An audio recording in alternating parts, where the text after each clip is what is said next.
Hello guys, आज की video में आपका फिर से स्वागत है। मैं हूं गोविंद बैरागी और आप जुड़ चुके हैं हमारे यूट्यूब चैनल जीडीबी टेक्निकल पे। आज अपन सीखेंगे माइक्रोसॉफ्ट एक्सेल में फॉर्मेट। ये फॉर्मेट है, ये सीखेंगे अपन। इसमें सबसे फर्स्ट है सेल साइज। इसमें अपने को रो हाइट सीखते हैं, ठीक है। ये रो हाइट, इस रो की साइज़ बढ़ानी है, हाइट बढ़ानी है आपको, तो सिलेक्ट करा और फॉर्मेट में गए। यहाँ पे जाके रो हाइट पे गए, यहाँ पे अभी दे रखा है 25.5 दे रखा है, ठीक। तो इसको सिलेक्ट करके अपन दूसरा चेंज कर सकते हैं। इसको हटा के मैं कर देता हूँ यहाँ पे 30 और ओके कर दिया। ये साइज़ बढ़ गई इसकी। ये यहाँ से भी बढ़ती है, यहाँ पे एरो लाएंगे तो ये ब्लैक एरो बनेगा, तब क्लिक करके ड्रैग करना है जिधर भी आपको साइज़ बढ़ानी है या कम करनी है, ठीक है। इसे और यहाँ से कम हो जाती है, ऐसे कम भी कर सकते हैं। अब ये कम ज़्यादा हो रही, छोटी बड़ी, किसी की ज़्यादा है किसी की कम है, तो इन सबको ऑटोमेटिक जिस शब्द को जितनी चाहिए उतनी मिल जानी चाहिए। तो इनको सिलेक्ट करो और फिर फॉर्मेट में जाके ऑटो फिट रो हाइट पे क्लिक कर दो, ऑटोमेटिक फिट हो जाएगी वो।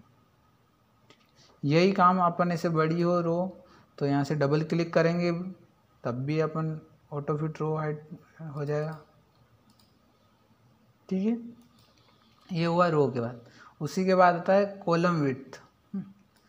इस कॉलम की साइज़ बढ़ानी है आपको तो बढ़ा सकते हो आप। सिलेक्ट करो, फॉर्मेट में जाओ और फिर कॉलम विड्थ पे जाके यहाँ पे 12.56 है तो इसकी जगह चेंज कर दो। अभी मैं चेंज कर देता हूँ, उसमें 20 कर देता हूँ, ओके कर दिया। ये बढ़ गई। ये यहाँ से बढ़ा सकते हो सेम ऐसे ही, और यहाँ से छोटी हो जाएगी, ठीक है। इसमें भी वही है ऑटो फिट, तो यहाँ पे डबल क्लिक करने पर भी होता है और वही ऑप्शन यहाँ से भी आता है, ठीक है। ऑटो फिट कॉलम विड्थ, इनमें सबकी एक साथ करनी है तो सबको सिलेक्ट करो और डबल क्लिक करके कर दो या चाहे वहाँ क्लिक कर दो। ये डबल क्लिक कर दिया, ये जिस शब्द को जितनी चाहिए तो उतनी मिल गई। जैसे क्लास के लिए इतनी जगह चाहिए थी इतनी मिली, सोशल साइंस के लिए इतनी ज़्यादा चाहिए थी तो इनको ज़्यादा वो मिल गई। अब मैं वापस पहले जैसा कर देता हूँ, कंट्रोल जेड करके, या फिर सबको सिलेक्ट करके भी अपन वापस अपन को साइज़ याद है तो कर सकते हैं। अगर याद नहीं है तो यहाँ क्लिक करेंगे तो भी पता चल जाएगी अपन को, ठीक है। कितनी 8.11, ठीक है। तो ये नॉर्मल कॉलम की है, लेकिन इनको पहले जैसा करना है तो कंट्रोल जेड कर देता हूँ। ये हो गया पहले जैसे, ठीक है। उसके बाद आता है डिफ़ॉल्ट विड्थ, मतलब ये जो खाली कॉलम है इनकी साइज़ बढ़ानी है अपन को, इनकी बढ़ानी। तो पहले क्या करना पड़ेगा, इनको ऑटो फिट करना पड़ेगा। तो पहले इनको सिलेक्ट करा, डबल क्लिक करके कर दो या यहाँ जाके कर दो। ये मैंने ऑटो फिट कर दिया इनको, ठीक है। अब पूरी सीट को सिलेक्ट करके मैं यहाँ से साइज़ बढ़ा दो इनकी, यहाँ पे कर दिया मैंने 15, ओके। जो खाली कॉलम थे इनकी साइज़ बढ़ गई, बाकी की वैसे की वैसे ही है, ठीक है। इसके लिए आपको ऑटो फिट करना पड़ेगा। फिर है हाइड अनहाइड। तो पहले तो मैं वापस रिटर्न कर देता हूँ। इस रो को हाइड करना, आपको इस बच्चे की डिटेल नहीं दिखानी तो इसको हाइड कर दो। आप सिलेक्ट करो, फॉर्मेट में जाओ, हाइड एंड हाइड में जाओ, हाइड रो पे क्लिक कर दो, ये हाइड हो जाएगी, ये हाइड हो गई, ठीक है। अनहाइड करना है तो भी इन दोनों को, आसपास के दोनों पड़ोसी को सिलेक्ट करो, फिर जाओ और हाइड एंड हाइड में जाके अब अनहाइड रो कर दो, ये अनहाइड हो जाएगी। ये दोनों को सिलेक्ट करना पड़ेगा आपको, ठीक है। वैसे ही यहाँ पे राइट क्लिक करोगे तो भी ऑप्शन आ जाएगा हाइड का, तो भी हाइड हो जाएगी, ठीक है। वैसे ही दोनों को सिलेक्ट करो और राइट क्लिक करो और अनहाइड कर दो। ये से हाइड अपन यूँ भी कर सकते हैं, इसे ये कर्सर आए तब क्लिक करके ना इसको मिला दो, बिल्कुल 0.00 हो जाना चाहिए। ये अब भी हाइड हो गई, ठीक है। रिटर्न ओपन करना है तो यहाँ पे कर्सर लाओ, तब 2 एरो वाला बना है, तब क्लिक करके ड्रैग कर दो तो भी अनहाइड हो जाएगा। ठीक है, ये 3 और तरीके हैं। ठीक है, वैसे ही सेम प्रोसेस कॉलम के लिए भी है। कॉलम को भी सिलेक्ट करके हाइड एंड हाइड कर सकते हो आप। ये मैंने गया हाइड कॉलम, ये कॉलम हाइड हो गया। अनहाइड करना है तो इन दोनों को सिलेक्ट करके राइट क्लिक करो और अनहाइड कर दो।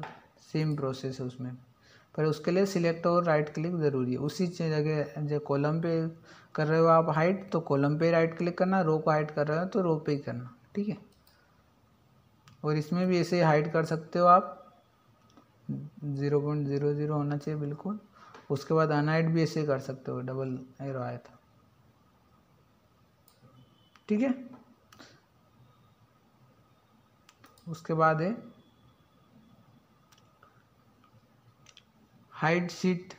पूरी शीट हाइड करनी हो तो, ये वाली जो शीट है पूरी हाइड करनी हो तो हाइड शीट पर क्लिक कर दो, ये यहाँ पे जाए और अनहाइड में गए, हाइड शीट, शीट हाइड हो गई। शीट 1 जो थी वो हाइड हो गई अपनी शीट 2 में, और शीट 3 में कुछ डाटा ही नहीं।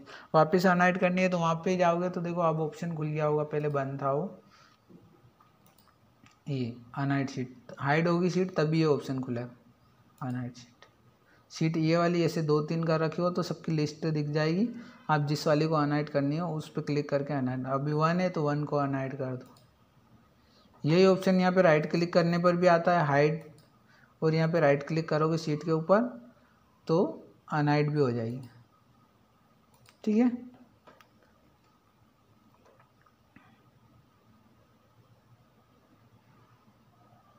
उसी के बाद अब ये हो गए हाइड एंड हाइड। उसके बाद है अब रीनेम शीट।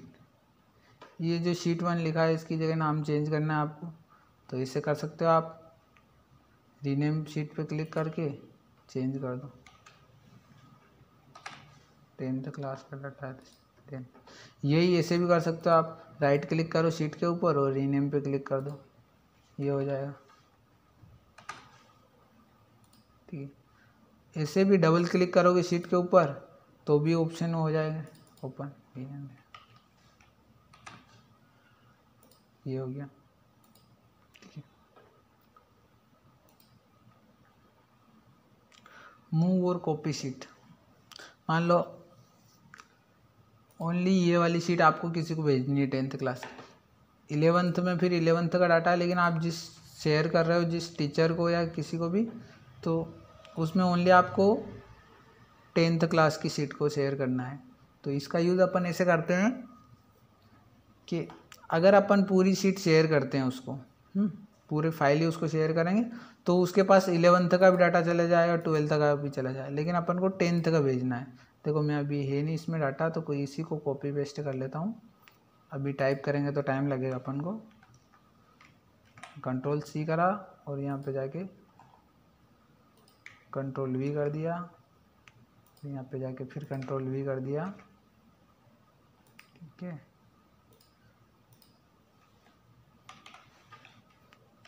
यहाँ पे 11th,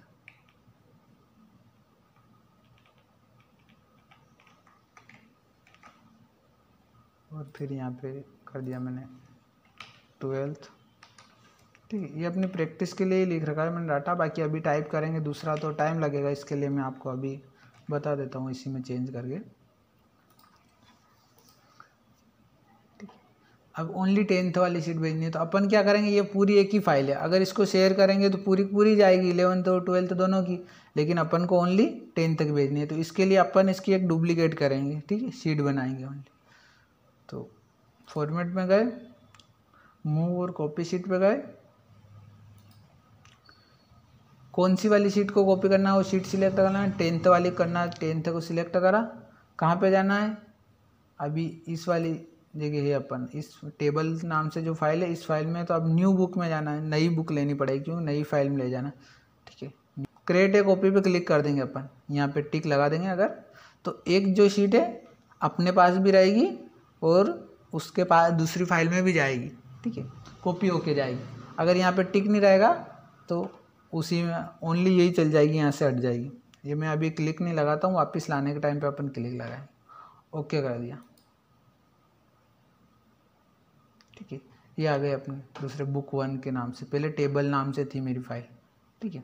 अभी ओनली ये 10th वाले आई, 11th और 12th वाले कहाँ आई, ठीक है। अपनी वाली शीट में जाते हैं अपन वापस, ये गए अपन टेबल वाली फाइल में, ये यहाँ से 10th हट गया। अब आपको रिटर्न लाना है तो वापस उसी में जाओ आप, बुक 1 वाली फाइल में, फिर फॉर्मेट में गए, मूव और कॉपी शीट, फिर कौन सी ये 10th वाली शीट ले जानी, क्रिएट ए कॉपी पे टिक लगा देते हैं तो यहाँ पे भी रहेगी एक और एक वहाँ पे भी जाएगी, ठीक है। कहाँ पे ले जानी कि टेबल वाली फाइल में ले जानी, ठीक है, और ओके कर दिया। ये आ गई 10th वाली शीट वापस शीट। अब देखो बुक 1 में भी है और टेबल वाली फाइल में भी, इस टेबल वाली में तो यही सही, ये बुक 1 वाले पे क्लिक कर दो, ये इसमें भी है, ठीक है। ये क्रिएट ए कॉपी और शीट ऐसे यूज़ करते हैं अपन। किसी को भी फाइल शेयर करेंगे तो सारा डाटा ना भेजते हुए ओनली एक शीट का भेजना हो आपको तो, ठीक है। न्यू डायरेक्ट फाइल भेजते हैं तो पूरा पूरा डाटा उसके पास चला जाता है। ये हो गया मूव और कॉपी शीट। अब आता है टेप कलर। ये जो शीट 10th लिखा है इसकी जगह कलर डालना आपको बैकग्राउंड, तो मैंने रेड कलर कर दिया, ये आ गया। अब बाहर क्लिक कर, ये ज़्यादा डार्क। अब इसका चेंज करना है तो भी यहाँ से करो या राइट क्लिक करो इसके ऊपर और टेप कलर में जाके चेंज कर दो, ये हो गया। फिर यहाँ पे क्लिक करो, ये इसका और चेंज कर दो बोले आप जाके, ठीक है। यहाँ से टेप कलर में जाके, ठीक है। जिस शीट पे अपना क्लिक रहेगा उस पे कलर कम दिखेगा, लेकिन दूसरी पे क्लिक करोगे तो ज़्यादा डार्क हो जाएगा, ठीक है।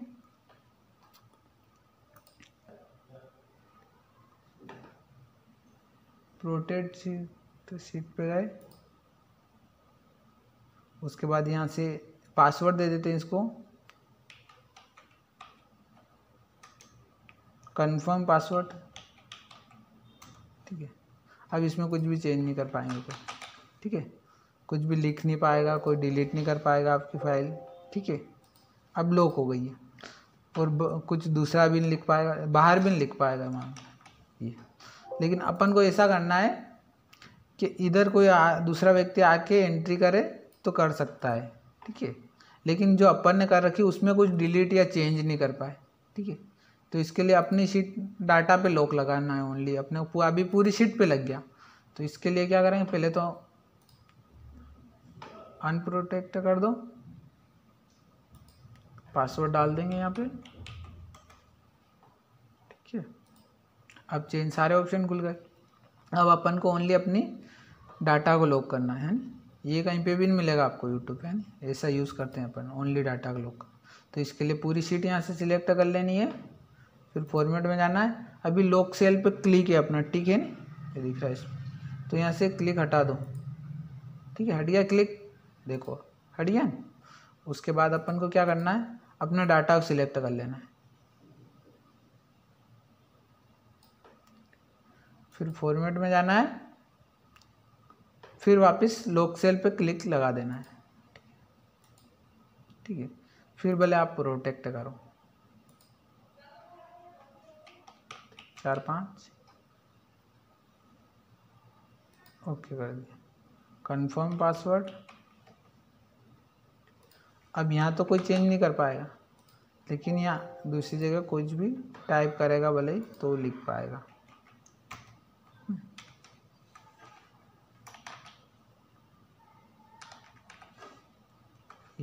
ठीक है। इसमें कुछ भी एंट्री कर पाएगा वो, लेकिन अपनी एंट्री में कुछ चेंज नहीं कर पाएगा, ठीक है। ऐसे यूज़ करते हैं अपन। बाकी फॉर्मेट तो अपन ने अनप्रोटेक्ट कर देते हैं वापस। बाकी फॉर्मेट तो अपन ने पहले सीख ही लिया है, फॉर्मेट सेल, ये ऑप्शन अपन नंबर फॉर्मेट सीख रहे थे तब सीख ही लिया, कस्टम वगैरह सब।